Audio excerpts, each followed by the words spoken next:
will you be staying inside to watch The Boys Season 4 or go out to the theater to watch the new Inside Out? A new See It or Skip It starts right now. See it or skip it. See it or skip it. See it or skip it. Welcome to a new episode of See It or Skip It, where first we're going to be talking about Inside Out 2. This is the continuation from the 2015 film and takes place with Riley going into her pre-teens. She's turning into a 13-year-old and is faced with a lot of different challenges. Her friends might be moving on to a different school. She's trying to join this hockey club that she's very excited about but very nervous about as well. And we have our returning emotions with joy, sadness, disgust, and fear. But they're facing off with a new group of emotions led by anxiety, embarrassment, boredom, and envy. Joy is now having to battle for the control for Riley between her and anxiety, while Riley is also having to deal with her similar issues. And Pixar is doing what it does best, bringing in emotion, heart, and laughter in a unique concept that anybody can watch and enjoy. This is a perfect summer film to watch with your kids. If you have any that are in the age range that Riley is in, it's definitely going to be one that they will remember and love this film. From the gorgeous visuals to the laugh out loud moments, Pixar again shows us why they're able to do these films so well,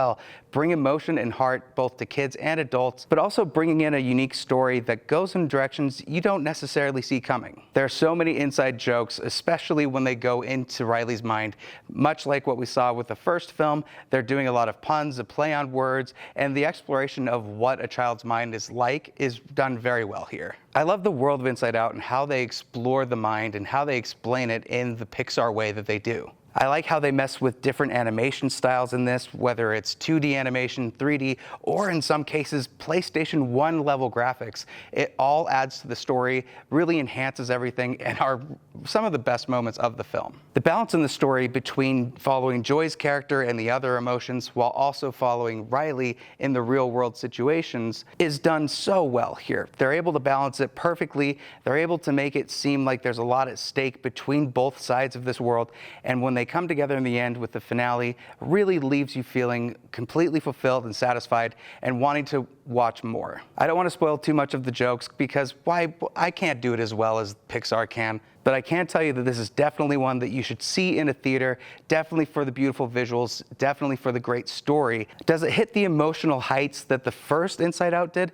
I don't necessarily think it did, but at the same time, I don't think it was aiming for that. What they were trying to do here is tell a good balanced story between Riley and the emotions, and they did a great job there. That's why I'm giving Inside Out 2 a See It. And luckily enough, I was able to have a conversation with one of the animators for the film, Matt Majors, take a look at what we talked about and what were the biggest challenges when animating these emotions. What were some of the big things that you were doing with Inside Out 2 that might have been different from the first film? What were some of the evolutions in animation that were being featured in the sequel that were more of a task?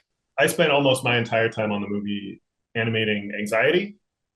Okay. And she was a fantastic rig to animate. I would say the thing that was the newest about her was just her mouth. We haven't done a mouth like that before. It took a lot of controls. She has a lot of teeth.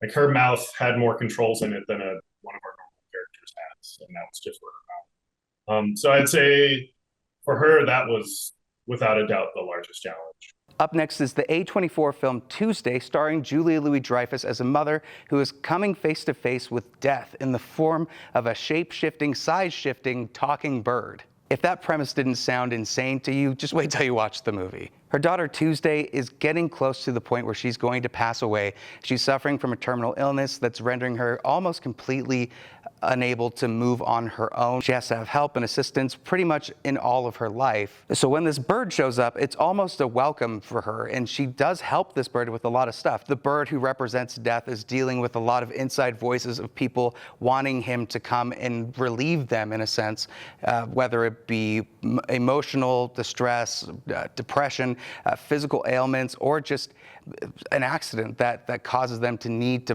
die at that point. The bird is there to help facilitate that, and how they show the need for this bird to do that is very fascinating. She's able to have some type of power over him that alleviates some of the noises in his brain, to which he decides, because she was able to do that, he's going to give her a chance to say goodbye to her mom. Now, whether or not the mother is going to allow any of this to happen once she finds out exactly how she is going to pass and who is doing that, we don't know for sure. And it's up to her to decide whether or not she's going to say goodbye in the right way or fight as hard as she can to keep her daughter and stop fate, even though fate is still going to happen regardless of what she does.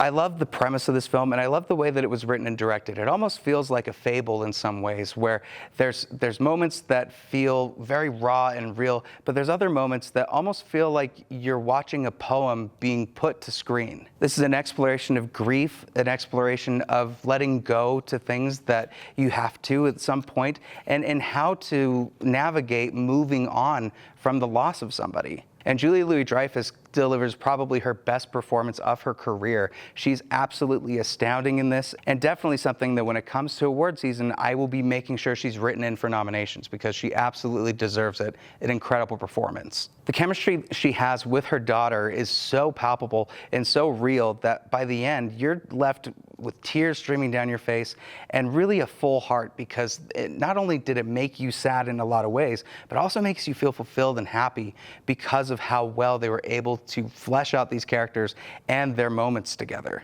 Overall, this is a great film. It definitely needs to be seen in the theaters. It's got great performances, a very unique story that I think might sound strange to anybody if you were just giving the premise, but once you go in and you give it a shot, you are going to go out of the theater feeling so good, and definitely this is a see it. And finally, The Boys Season 4 is on Prime Video right now, and they are continuing the story of Homelander versus Huey versus the boys versus superheroes and all of the things that come into that, whether it be crazy subversions of superhero tropes that we come to know and love now, to some of the raunchiest, most bloody, disgusting moments that we've probably seen in The Boys since Season 2. But the sad thing with Season 4 is it doesn't feel like a lot of momentum is being moved in the story, and not a lot of stakes really matter. And it almost makes this season feel like it's a bit of a filler season before now and the finale, which they've confirmed is going to be happening in Season 5. Now, there's a lot to love about this season. I do love the dynamics between Homelander and his son,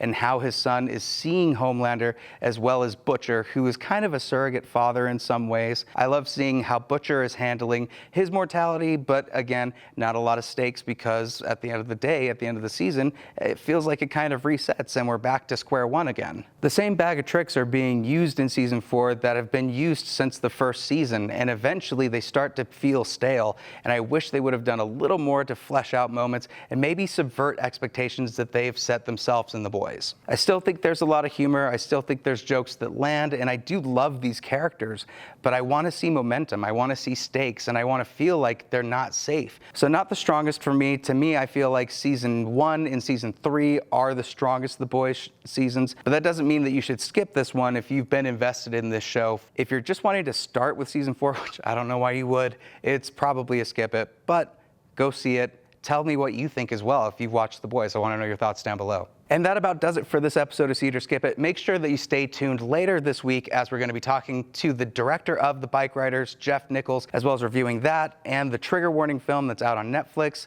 and maybe the Exorcism film with Russell Crowe. We'll see. Make sure you check us out on abc4.com. Go to the See It or Skip It tab on the Shows tab, and you can check out more reviews, interviews, and news. Once again, I'm Patrick Beatty. Thank you so much as always for watching, and I will see you at the next review. See it or skip it. See it or skip it. See it or skip it.